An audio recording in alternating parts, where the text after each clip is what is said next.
নবী সাল্লাল্লাহু আলাইহি ওয়াসাল্লাম বলেছেন যে এই দোয়া পড়ার পরে যদি কেউ সকালে পড়ে রাত্রের আগে মারা যায় জান্নাতে চলে যাবে।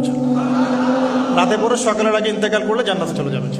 আমি ইস্তেগফারের আপনাদেরকে 2-3টা দোয়া শিখাই দেই আগে ছোট্ট করে।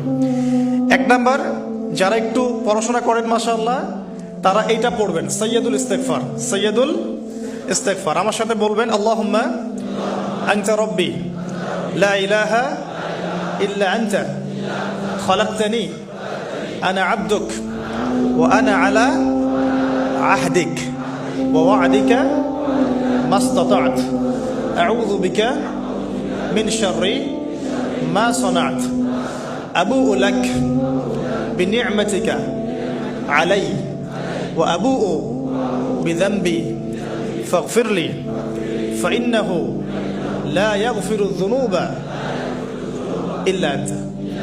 এই যে আমরা গত লেকচারে বলেছিলাম যে আমাদের ইবাদতগুলো অন্তঃসার শূন্য হয়ে যাচ্ছে এই কারণে, বিকজ আমরা অর্থটা বুঝি না।